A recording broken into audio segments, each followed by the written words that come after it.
Okay, good afternoon. This is the regular Personnel Commission meeting for February 26th. It is now it's 4:01. Darn it.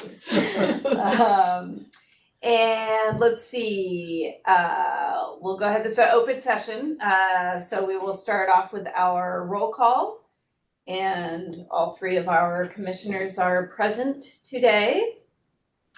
2.02 order of business. Does anybody have an interest or need to switch anything around on the agenda today? I do not. Okay, I think we're good. All right, so 3.01 public comment. This is an opportunity for anybody out there to speak, to address the commission, and each speaker is limited to 3 minutes. Is there anybody out there who would like to address the commission? I am not seeing anybody on Zoom. Okay, and we don't have anybody here. So I will move on to 3.02 correspondence received. To date, we have not received any correspondence. Okay, great, thank you. All right, then we will move on to oral reports, and we typically start those with the union representative reports.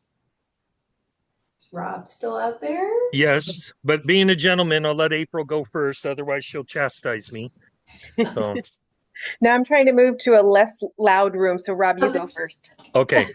So hello, everybody. Hi. So SEIU 620, we're having a membership meeting tonight. We have it every couple of months to check in with our members. And last week, my team of 6 members had our first bargaining session with HR and the management team. And so all is well at the moment. Not much else to report, just trying to prepare for what's to come in the future. And we're trying to increase our roles as always, and also be have easy access to our labor reps. And those are our challenges that we do all the time. And like I've already told you before, SEIU represents 30 agencies in the 2-county area. So we have other accounts. And anyway, that's my report. All right, thank you, Rob. Yeah. April? Okay, hi everybody. It's nice to see you all. Not a whole lot to I'm trying to think the last time we saw you guys. Rachel, welcome back. It's nice to see you. Hi. And have you back at the helm here. Let's see. So our last chapter membership meeting was on the 30th, and I was happy that Jen was able to join us for that. I know our members appreciated her being there as well. I'm loving the ability to bridge the gap between our union and the Personnel Commission and what it means and what the Personnel Commission does. So it's been awesome. And we're having our next chapter meeting is tomorrow evening. And I'm hoping Jen can join us for that as well. And then let's see, we did just submit our sunshine letter to the school board. That was submitted at the February 18th school board meeting. And I believe our first round of negotiations starts March 13th. So we have a lot of work ahead of us. This has been a challenging couple of months for our classified unit as far as the budget deficit and layoffs. Luckily, it's been minimal, but it still does affect some of our folks, which is unfortunate. And the reclass review, I think Rachel and I will probably, I wanted to not bombard her right off the bat, but we'll probably be getting in touch with each other here soon to kind of continue our talks with paraeducators and clerical, and I think registrar. I think there's a couple in there. So other than that, we are cruising along. We're going to do our big scholarship fundraiser. We're going to do a golf ball drop at Sea Pines, I think towards the end of May, but we're going to start selling tickets here soon. So that's going to go towards scholarships for students at Moorway High School, Pack Beach, and Slow High School. And then I think that's it for us. Great, thank you very much. All right, commission staff reports. Do you have any, You- Greg, or you want me to go? You can start, and then I'll share mine. Okay. So, as you guys know, we have our CSPCA conference coming up March 16th through the 18th. So Monday the 17th is when we are receiving our Innovation Award, thanks to all of the hard work with all the people here. And then I'll also be hosting the roundtable session on recruitment efforts and streamlining recruitment. Elisa Rady, our classified technician in the office, and myself will be attending. They did clarify that any commissioners or our assistant superintendents or union partners, if anybody just wanted to make the quick 5-hour drive to Napa for the day, you don't have to pay the conference registration fee, but you are all welcome to come and get a hotel room in the neighboring hotel and come be a part of the award ceremony if you would like. It's just a hop, skip, and a jump away. So if any of you are so interested, please feel free to reach out to me. I'm happy to help coordinate your travel and stay accommodations if needed.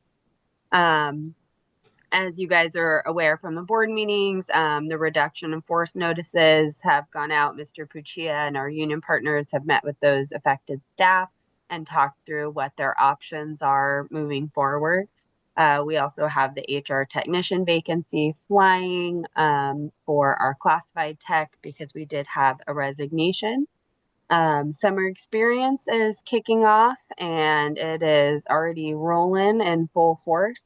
We're anticipating approximately 70% of our student population participating in our summer programs, which include summer experience, summer school, ESY. So the student interest survey already went out and Mr. Martin let me know that, yeah, at least 70%. So they are going to be full to the brim of our wonderful kiddos and offering those great programs that they love.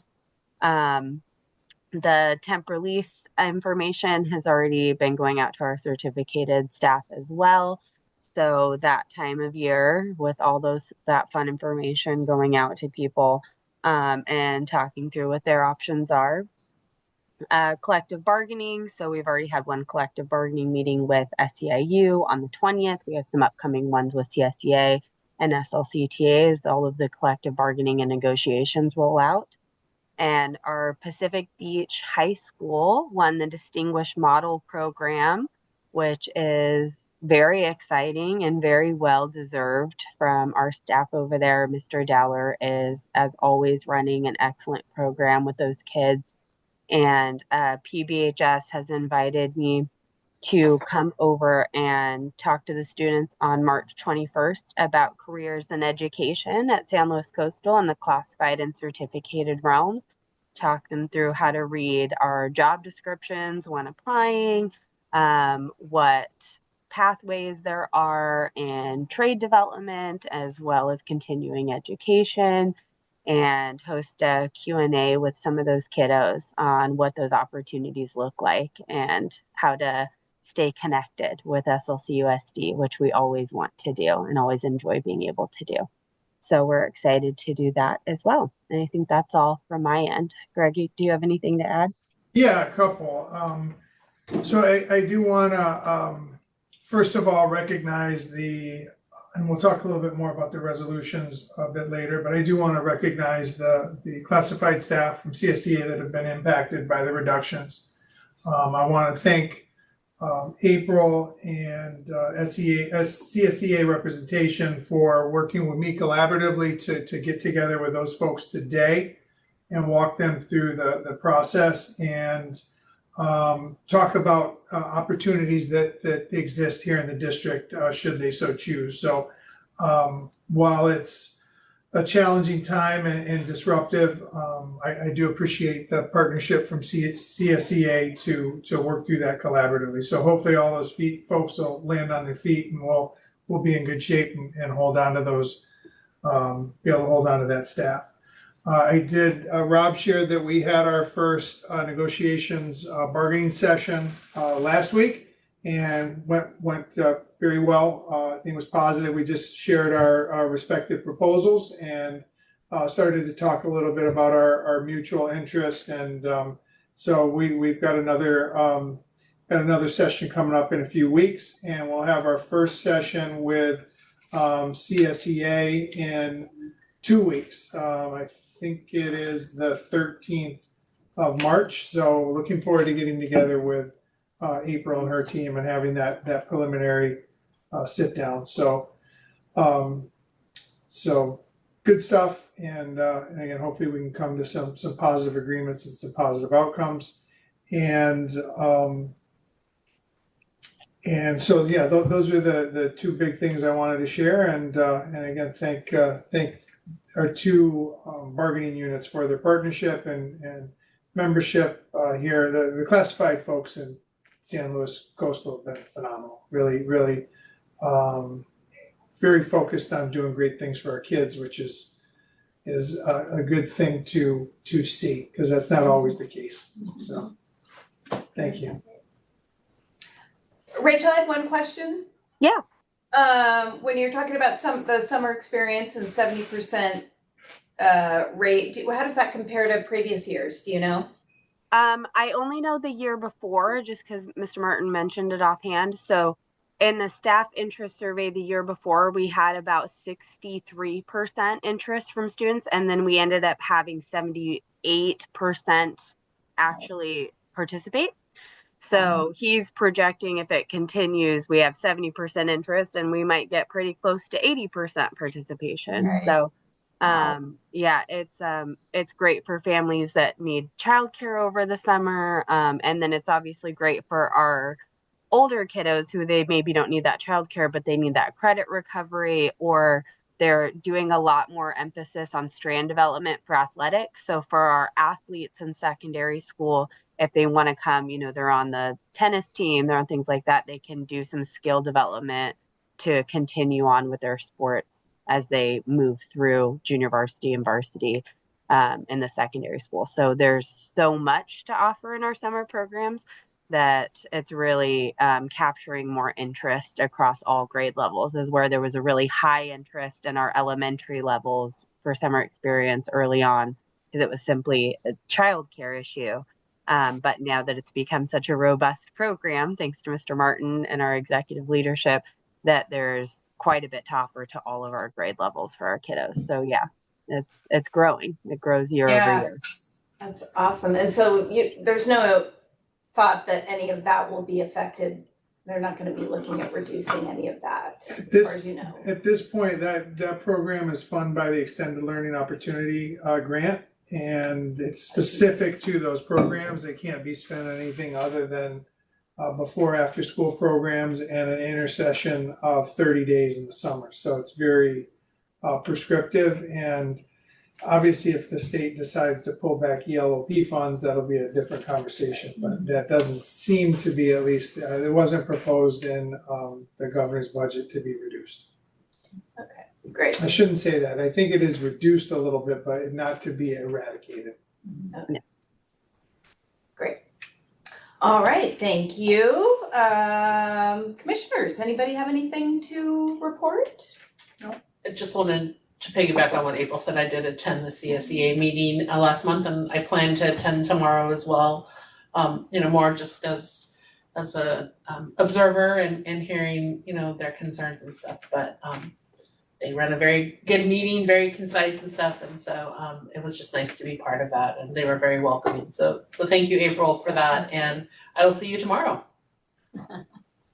I think that's great that you can attend those. Yeah, thank you I think for that's doing great.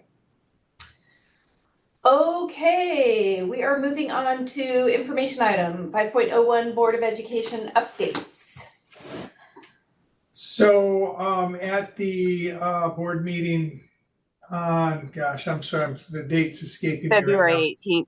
February 18th, thank you. This month has become a blur. So on February 18th, after a lot of investigation and working with a lot of different people, there were two resolutions that were presented to the board for reductions in force, so a formal RIF. One was specific to certificated. On that resolution, we were recommending, staff was recommending the board a reduction of 4.5 elementary counselors and 1 secondary counselor. After some debate, they decided not to move that resolution forward. The second resolution was related to classified staff, which is the purview of the Personnel Commission, and that resolution was specifically 12 FTEs of instructional aides, 1 FTE of an EL instructional aide, 1 FTE physical education aide, 1 FTE counselors, full FTE meaning full-time equivalent, 1.5 office clerk, 1 human resources technician, 1 executive assistant in the superintendent's office, and 1 payroll specialist. Numbers 6 through 9 were achieved through retirements, resignations, and so that was beneficial. Not without impact. Obviously, we're not going to be backfilling those positions. One of them specific to human resources. We have one of our members is going to be retiring here in the end of the school year, so we're unfortunately, at least for the interim, not going to be able to refill that position again. So just little bit of however you want to say it, sharing the pain, be it the district, we recognize that it can't be all in the back of, so we're taking a bit of the hit here. We want to make sure that that's again, we want to be equitable in that. So, but this resolution, the board did approve, and again, not gleefully by any stretch of the imagination, but we're hopeful that most of these people will be able to go into some of our special education positions because of maintenance of effort requirements by the federal government related to special education. We cannot make any reductions in that staffing, and so we've got a number of vacancies that are being filled by some agency aides, and so we're going to be able to, if folks want to work, they can, and so the district will still be able to appreciate that savings and really minimize the impact to our classified staff. So that was our goal all along, and I'm pretty confident that we can get there. All in all, again, the reductions, the hope of the proposed reductions was to get us to about a $6 million reduction in spending for the 25-26 school year. We've got roughly, that's our current structural deficit, meaning we're putting out more. We're putting out $6 million more than we're taking in, and it's beginning to. The board is spending down their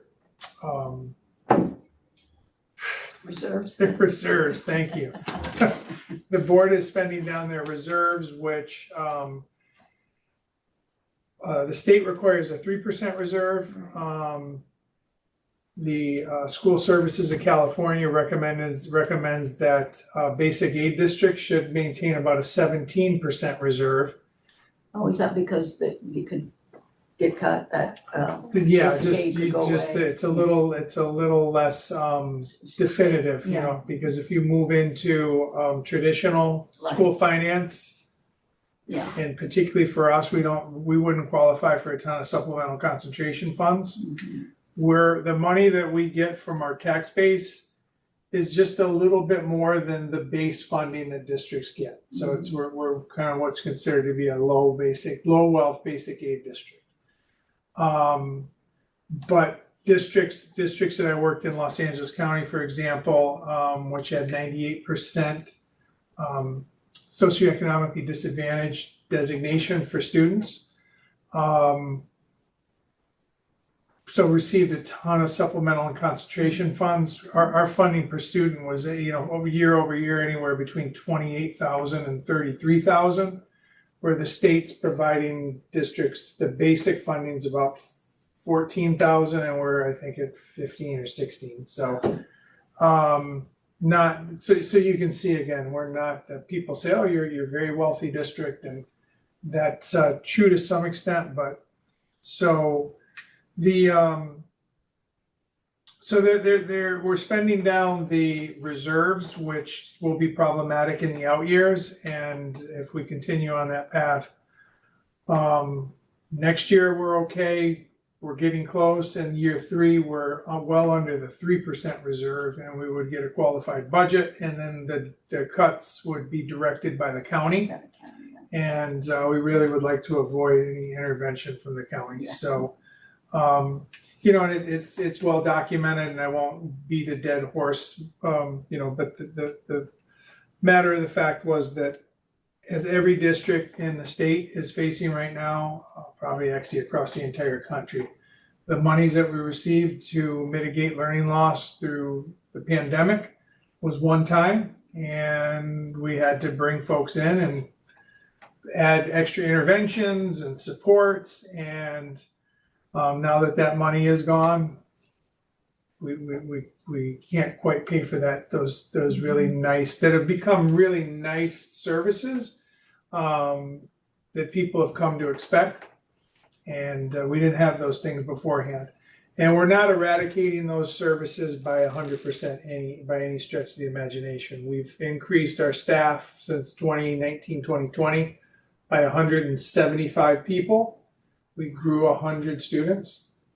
Oh, yeah. So that it's incongruent, right? Doesn't add up, yeah. We're not releasing 170 staff. We're probably going to be releasing, when it's all said and done, somewhere in the range of 50 staff. So we're still significantly up. We're still from a standpoint of the services and the personnel that we have to provide those services. So it's obviously an impact to the people who are being noticed of RIFs, for our temporary contracted teachers who probably won't be back with us next year, for classified staff who you know, determine that they don't want to move into some of these other positions. So that is not lost on us, but at the same time, the services that the district is providing are still, you know, people say the Cadillac version.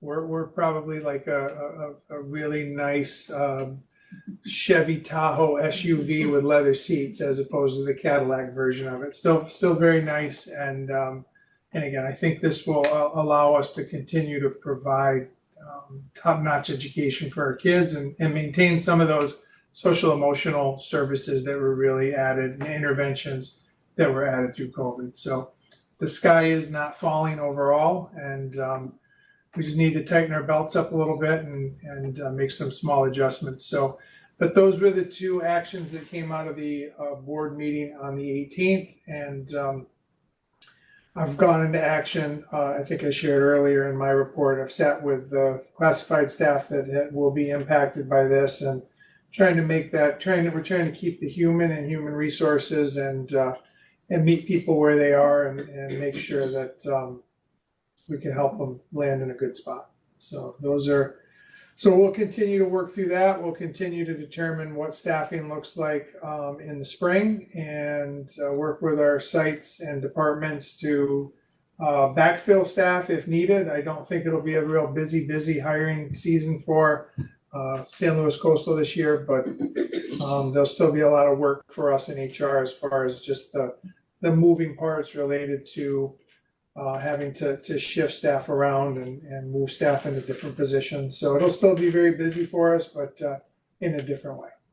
Can I ask I'm just curious about the first proposal, the counseling, the counselors and I think you said a counseling aide. Are those positions that were funded by these other funds, or are those? So no, those are positions that come out of the general fund. Okay, Yes. I was just curious, okay.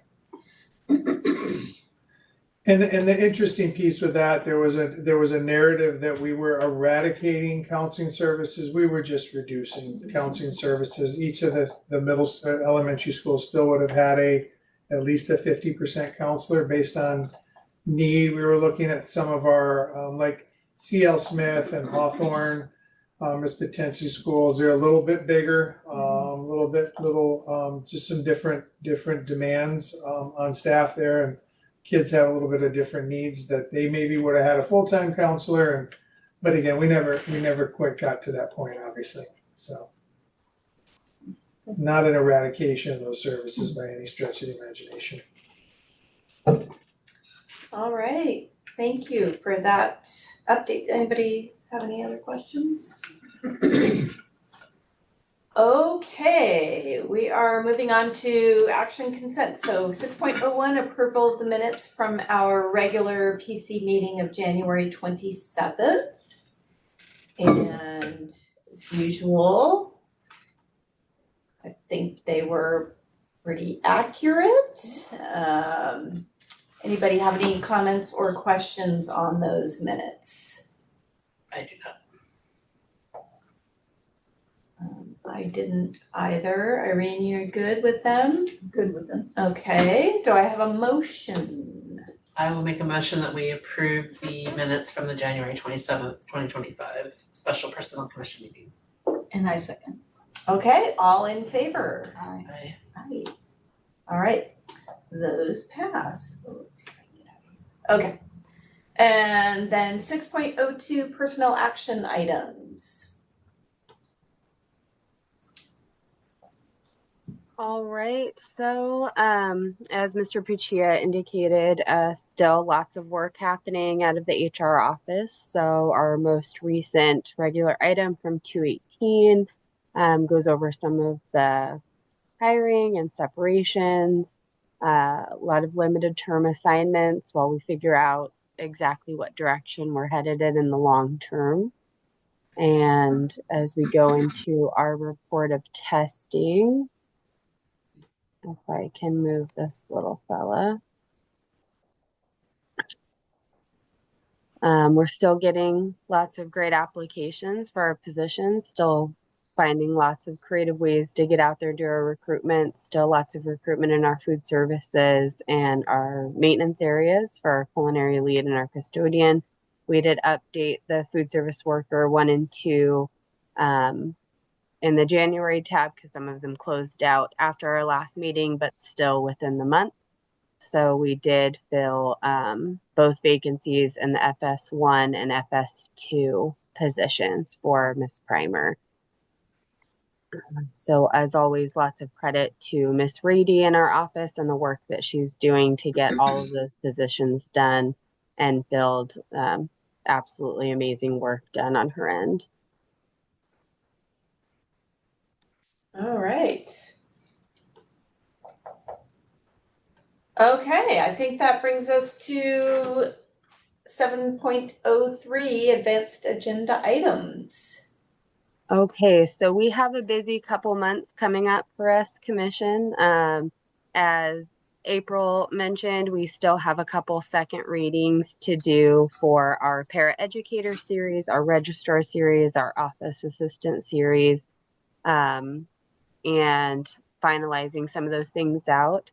So I returned from leave and then immediately got a terrible flu. And so, yeah, so as soon as I am back in full swing there in the office, I'll be working with Ms. Stover to get that coordinated. That is something that we're very passionate about, especially getting to be able to meet with our paraeducators as a group and all of us get some joint clarity on the separations between those classifications so we can get those recommended to you guys. In March, we're going to start planning out our closed session scheduling for you guys to prepare the director's evaluation. So usually you guys meet a couple times ahead of delivering that evaluation in June.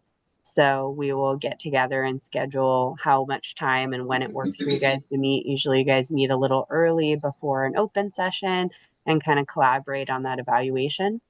In April, we're going to be doing the first reading of the budget. So next month I'll be preparing it and I'll bring that to you guys in April so that we can read that first review of the budget proposal so that we can take it for public hearing and the board item in May.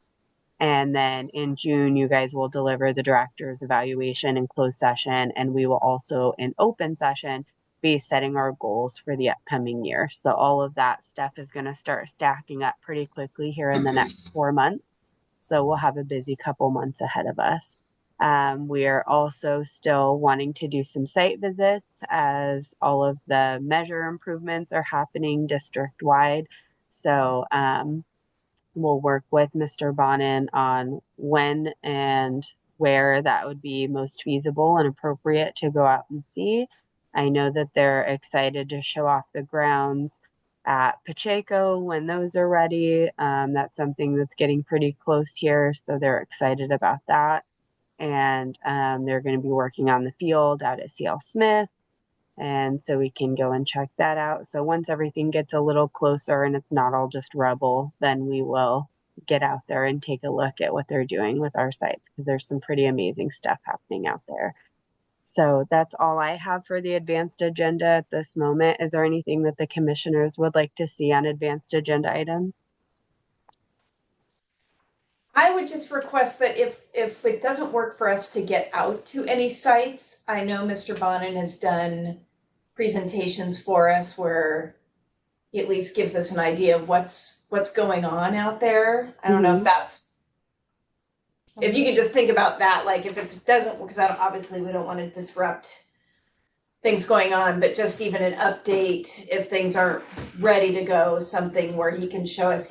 I don't know if he still does his drone thing, but he had some really cool stuff he would show us. He does. Mr. McLaughlin, or Joe McLaughlin, jack of all trades, master of everything, does a lot of the drone aerial footage for our sites.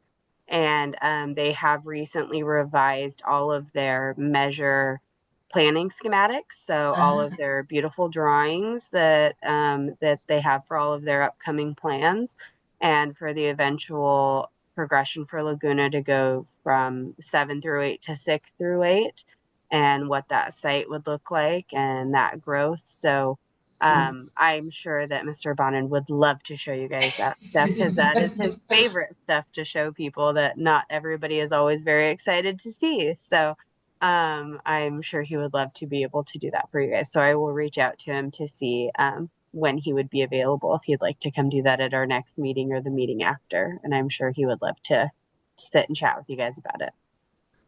That's just, Yeah, I don't know if great. anybody else. Yeah, that's all. I have a question.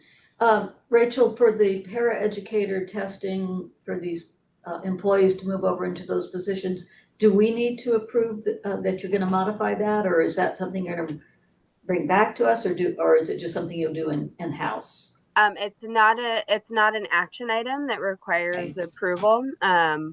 We approved in a meeting last year sometime. They're all at the director of the commission's approval, and then they're report items. But we did approve that fitness for duty based on minimum qualifications item sometime last year. I'd have to think about when it was. But when we were revising all of the minimum qualifications, especially for those entry-level positions like food service workers, custodian 1, so it would fall in that category of it. But if you would like us to bring it back as an approval item, we can definitely do that instead. So that would be at the pleasure of the commission. Oh, I'm not saying it's necessary, I just wondered if, I wonder if it was necessary, I guess I'm saying. I don't really. Yeah, it's not I think necessary your unless you discretion guys. is probably. Yeah, it's not necessary unless you deem it so. Yeah, You are I the don't think powers so. that be. So if you deem it so, then it shall be. But if you don't want to approve it first, we can definitely bring back the actual like questionnaire itself to you of that more abbreviated functional fit panel, as opposed to the technical oral board panel questions. And that way you guys know what was being asked and the context. And we can also report on how many opted to do classroom observation, whatever reporting parameters you guys would like from us, we're happy to bring back to you. I don't I need think it. we're good I think right we're now. good. Yeah. Okay, sounds good. All right, is there anything else that the commission would like to see on an advanced agenda? Nope. Have anything else? No. Okay, No. All right, and then our next meeting is not February 26th. it is not February 26th. It is going to be It is going to be March 26th. I need to request that we move to the week before, or I won't be able to be there, so, which Is is that fine. spring break? It Yes. is right in the middle of spring break. Okay. We The can go to March 19th if it pleases the commission. I'm leaving on the 19th to go see my grandson in Chicago, so I wouldn't be here. Let's see. I could do the 18th. That's good eye. Well, when are you getting back from the, Oh, yeah, that's the, that's the CSPCA conference? And Greg would have a board meeting on the 18th. I mean, we all Okay. have a board meeting, but Yes. I would be back the 18th by that after I'd be leaving that morning, so I could come in on my way back. But it would conflict with the director's schedule. Are you unavailable that whole week? damn, Okay. sorry. And I cannot do the week before, which is only a couple of weeks from now. Well, I could would you guys like to do it Monday and I could just zoom in? Monday, what date is that? That is the 17th of March. Monday the 17th. Oh, I could do that, yeah. Oops. That works. If that works for everybody. That works for works, me as yeah. Can I request that we start at 4:30? Is that too late for you guys? My last session ends right at 4, so I'd be like zipping over, or 4:15 even. 4:30 is fine. 4:30 is okay with me. Yeah, that's fine. How about you, Mr. Puccia?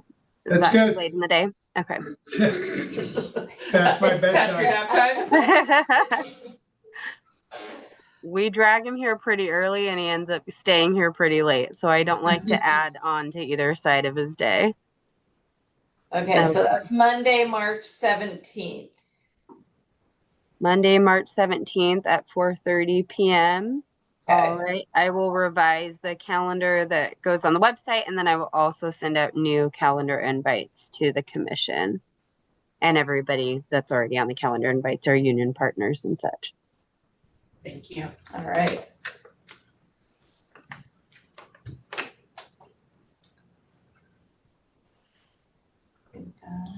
Okay. All right. Then if nobody has anything else, I think we are adjourned at 4:38. Is that correct? Yeah. 4:38. Yep. Awesome, thank you.